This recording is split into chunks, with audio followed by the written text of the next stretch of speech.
여러분, 안녕하세요. 지난 시간에 우리는 사람과 사람 사이의 경계를 알고 존중하는 법을 잘 배웠죠. 그런데 우리 사회에는 이렇게 상대방을 전혀 존중하지 않고 나쁜 범죄를 저지르는 사람들이 있어요. 우리는 그런 사람들을 언제 어디에서 마주칠지 모른답니다. 마치 교통사고를 당하는 것처럼요. 이번 시간에는 성폭력, 함께 예방하기를 주제로 학습하려고 해요. 모두 두 눈 반짝 뜨고 집중해주세요.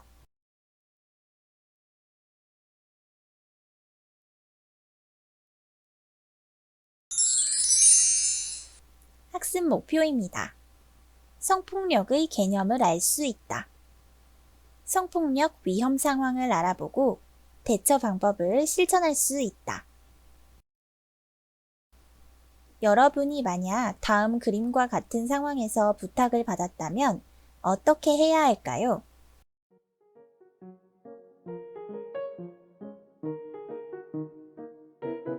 몸이 불편해서 그러는데 이 상자를 차 안까지 옮겨줄 수 있니?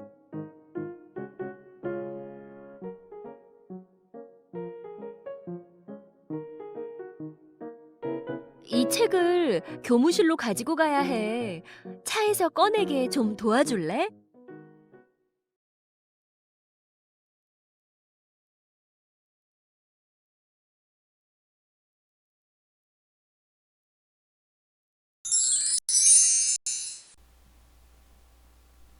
자, 여러분이라면 어떻게 했을까요? 나의 답안을 작성해 보세요.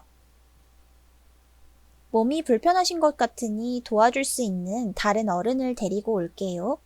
라고 말하고 자리를 피합니다. 또는 죄송하지만 지금 학원에 가야 해요. 학원차가 기다리고 있어요. 라고 말하고 자리를 피합니다. 어른의 부탁이나 제안을 거절하고 즉시 자리를 피하고 믿을 수 있는 어른에게 도움을 요청하는 것이 핵심입니다. 우리는 왜 그래야 할까요?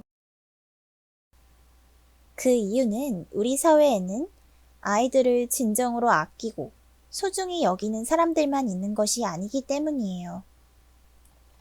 앞의 영상에서처럼 어른이 부탁을 하면서 아이에게 접근을 하는 이유는 대부분 다른 목적을 갖고 있기 때문인데요. 경험이 부족한 어린 아이들을 대상으로 각종 범죄를 저지르기 쉽기 때문입니다. 그 중 하나가 바로 성폭력인데요.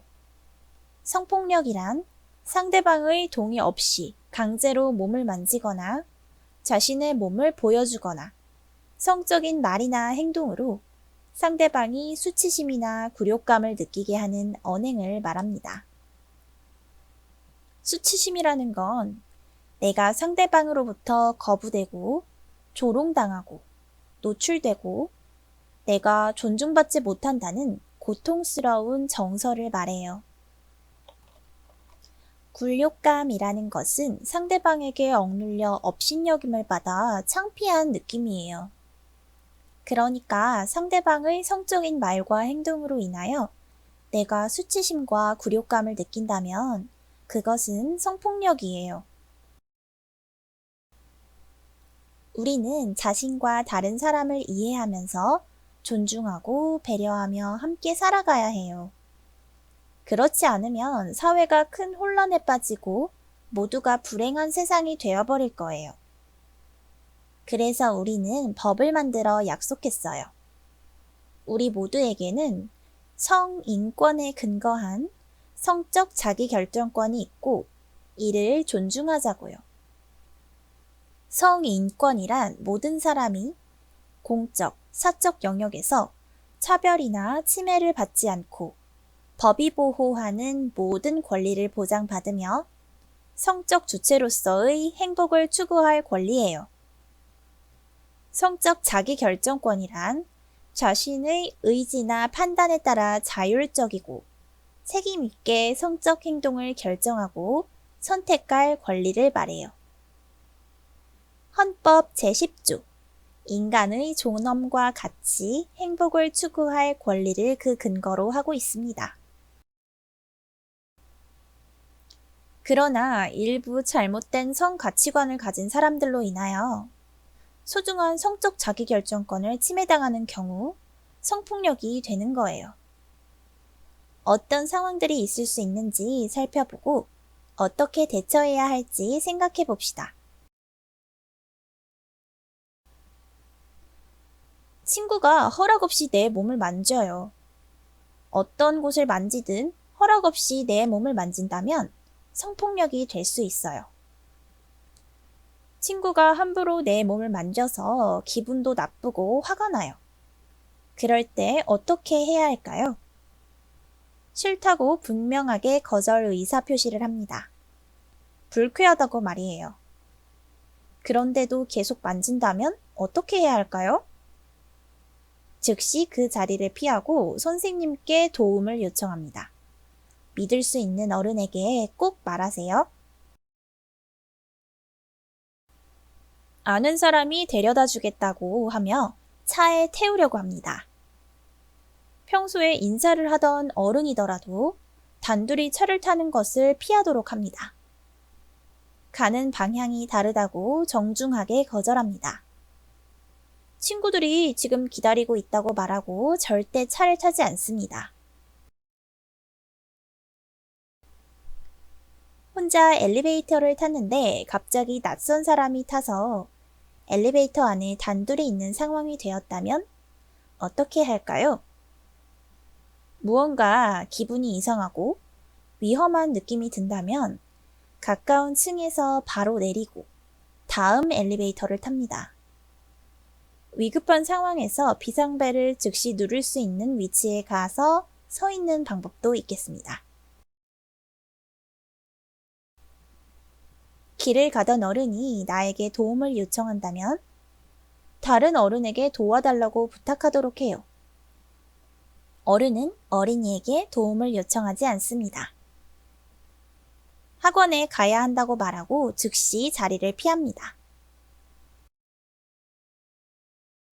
지하철에서 누군가 내 몸을 만진다면 즉시 소리를 질러 주변 사람에게 도움을 요청하는 것이 좋겠어요.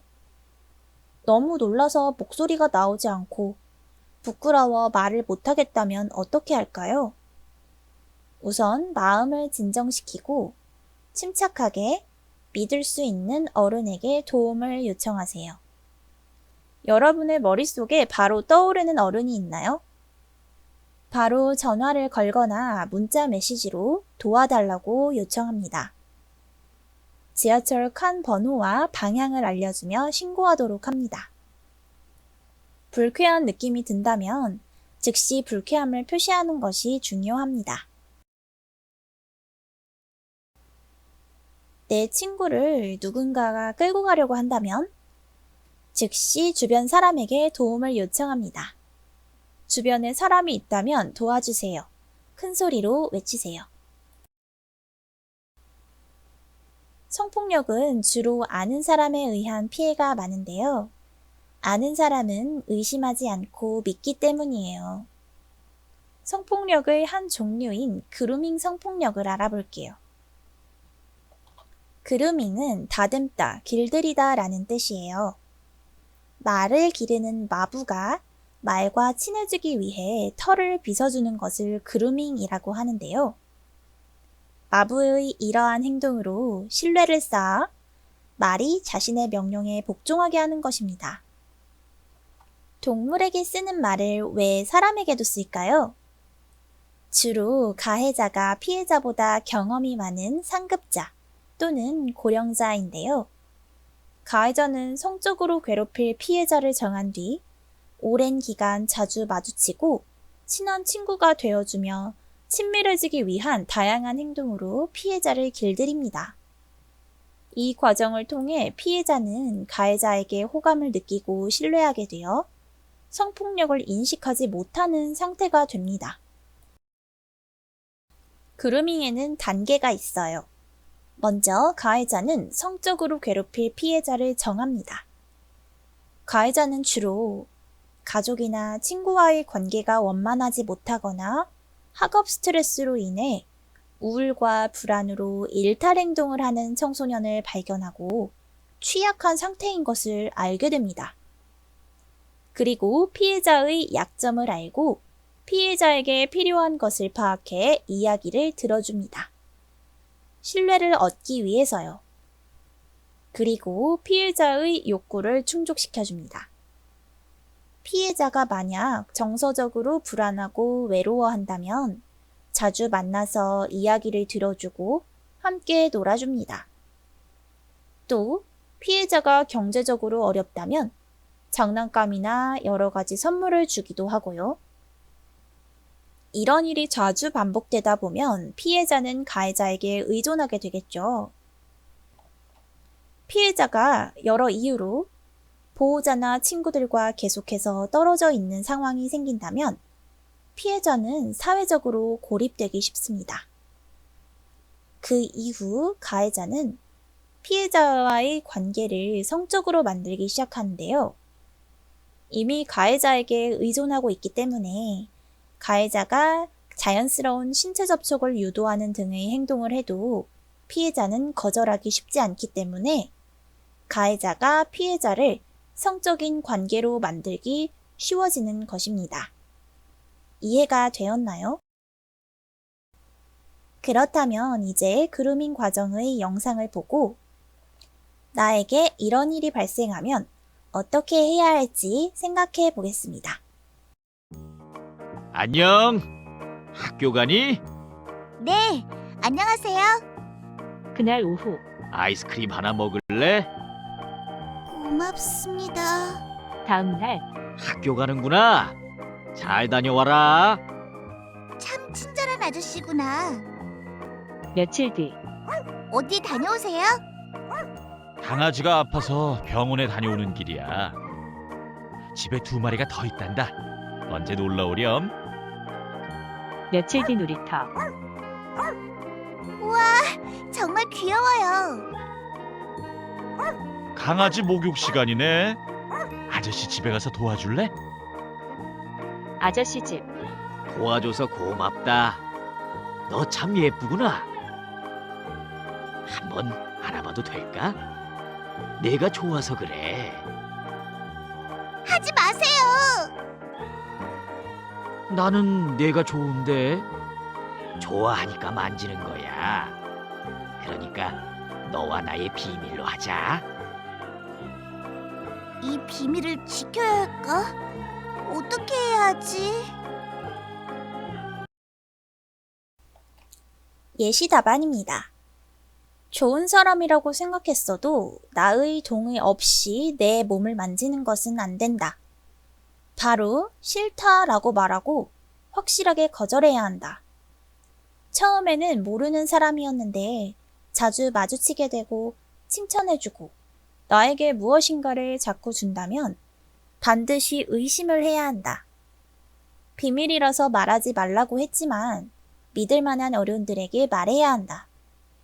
생각하면 기분 나쁘고 불안한 비밀은 나쁜 비밀이고 이런 비밀은 반드시 알려야 한다. 만약 성폭력이 발생한다면 어떻게 해야 할까요? 가장 먼저 연락을 하는 것이 중요해요. 안전한 곳으로 가서 가족이나 친구, 선생님에게 연락합니다. 가능하면 빨리 112나 여성 긴급전화 1366에 신고하고 원스톱 지원센터, 해바라기 센터에 가서 진료를 받습니다. 그 다음은 기록을 합니다.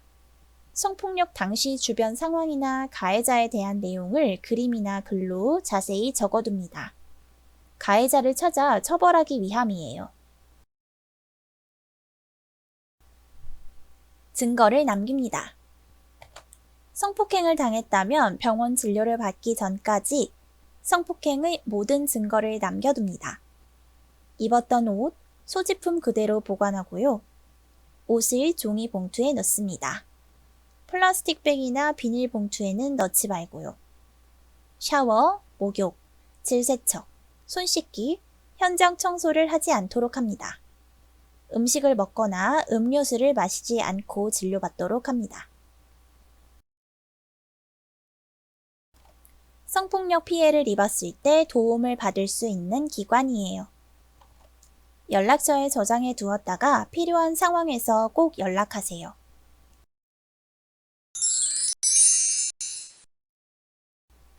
정리하기 시간입니다. 빈칸에 들어갈 알맞은 말을 써봅시다. 나의 몸은 나의 허락 없이는 아무도 함부로 만지거나 볼 수 없습니다. 예상하지 못한 성폭력 상황에 닥쳤을 때는 당황하지 않고 침착하게 대처해야 하고 부모님이나 믿을 만한 어른에게 도움을 요청해야 합니다.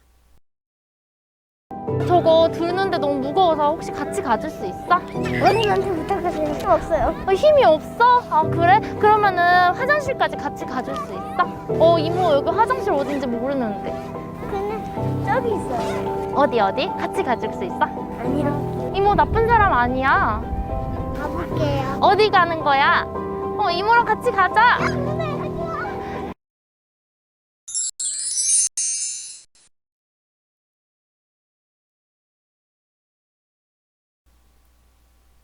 여러분, 오늘 너무너무 중요한 내용을 배웠어요. 성폭력이란 무엇이고 어떤 위험 상황들이 있었는지 알아보았죠. 그 중에서도 그루밍 성폭력은 디지털상에서도 잘 일어나고 있어요. 스스로를 잘 지키고 위험한 상황에서 침착하게 대처할 수 있어야겠죠. 내가 상대방에게 가해자가 되지 않으려면 항상 다른 사람을 존중하고 배려하는 마음을 갖도록 해야겠습니다. 오늘 배운 내용 잘 기억해서 꼭 실천하도록 해요. 이상으로 수업 마치겠습니다. 감사합니다.